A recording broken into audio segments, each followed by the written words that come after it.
I'm good. How are you? I am doing well. My ribs are still recovering from all the laughs that I had last night watching this movie. That's what we were Uh, hoping for. I can't believe that a film like this with this style of comedy can still get made today and still be this damn good. I feel like there was a time where this like style kind of went out of style, and I feel like between this Popstar and Chip and Dale, like Akiva is like really bringing it back into his work in a way where it's like, Jesus, like he might be the next Mel Brooks or something. I don't know. Think so. We really believe that Akiva hit something in the style and the approach that he had for this movie in a way that we just haven't seen in a long time.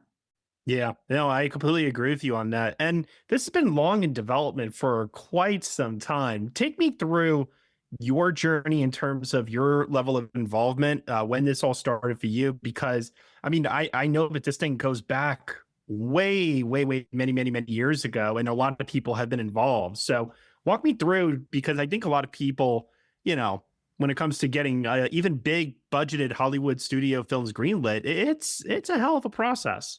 Yeah, it is. I would say that the studio had no idea that 10 years ago, Seth and Liam had cooked up this idea that Liam would be the perfect choice if we were going to reboot something like Naked Gun to play that character. He had not spoofed himself yet. He was a larger than life, dramatic, confident movie star with that gravelly voice. And he had a body of work that kind of was ripe to spoof and to parody. And if you remember the rules of the game from Zaz, from the original movies, when they chose Leslie Nielsen, it was the same thing. He was a well-known dramatic actor. He had, they were spoofing comedies that, police procedurals from the 1950s, and we're doing the same thing, right, from the 90s. So that was 10 years ago or so.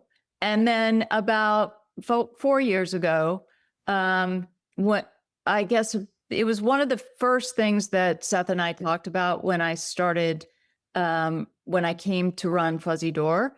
And it was an idea that he had, and I brought it into to Paramount, and I asked them if they would be interested. So the Liam Neeson part of it just kind of was a no-brainer for everybody. As soon as you said it out loud, everybody was like, oh, that's funny, right?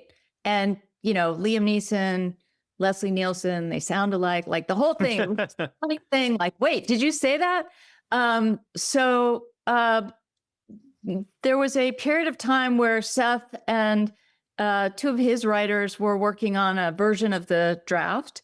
And it just didn't feel like it was something that he could continue working on because he had obligations on other things.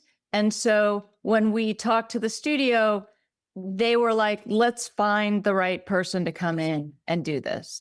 And Akiva was honestly the first person on our list. Chippendales had just come out. I was such a fan. I thought it was so good. I was such a fan of Popstar. And the first thing he said was, no, I'm not doing my most favorite beloved movies ever. But when he heard it was Liam Neeson, it kind of made I could see the gears were moving in a different way.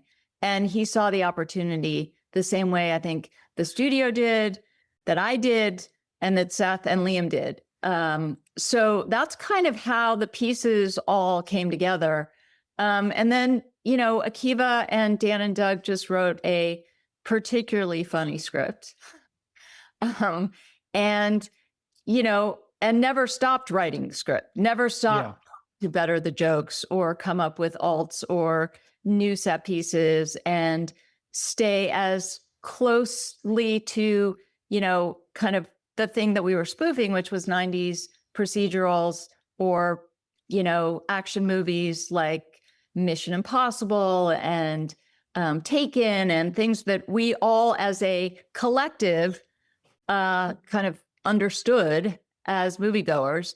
And that was sort of the process. And, once we had a script that felt like we were at the right place, it was pretty clear that the studio felt really good about wanting to move forward with it.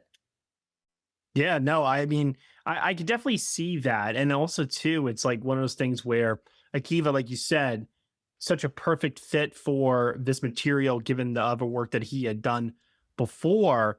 But I think another thing, too, that I was really struck by when I watched this was how I kept hearing this voice in my head saying, "Oh, but Matt, comedy is dead, don't you know? Nobody's allowed to be funny anymore.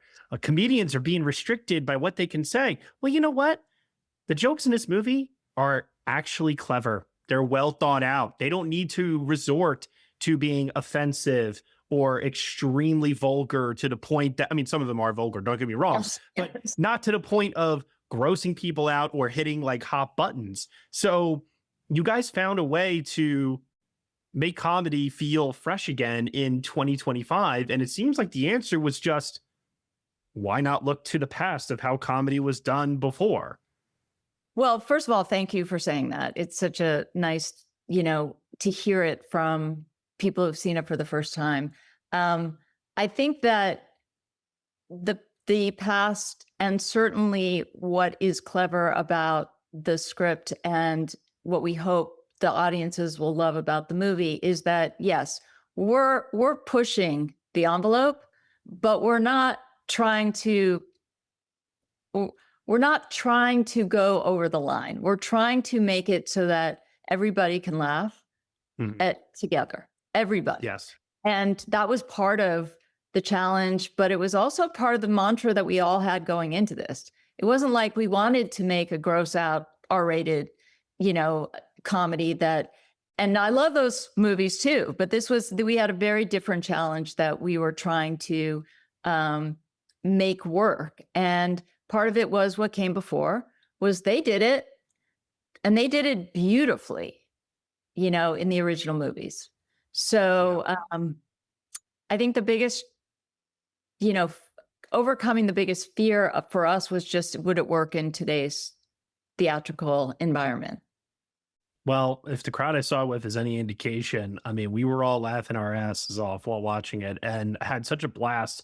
All I could think of was, how old is Liam Neeson again? Do we have time for sequels? I know there were many Naked Gun sequels. So my question to you is, obviously we haven't gotten the box office word on it yet, but just based on what you've heard, initial feedback wise, how you all feel about the project, can we expect to see more Naked Gun if the first one is successful?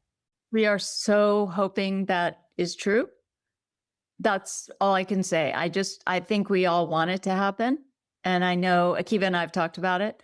And so is Liam. So, I think Liam's commitment to wry seriousness, um, as a major point of hilariousness for us in this movie is something that we can count on if this movie actually plays. And go see it in theaters August 1st. Yes, no, definitely do go see it. I want to make this like very explicit. I know that like part of my job is letting people know, hey, this is worth seeing, this is not worth seeing. This is one that's worth seeing with a crowd. Trust me, you haven't probably laughed like this in a long time. I know I felt like I certainly hadn't, and it really like cured an itch that I didn't even know was there. So I thank you. I thank the rest of the team, and I wish you all nothing but success because that was that was truly a blast. Thank you so much, Matthew. Take care. Here, bye.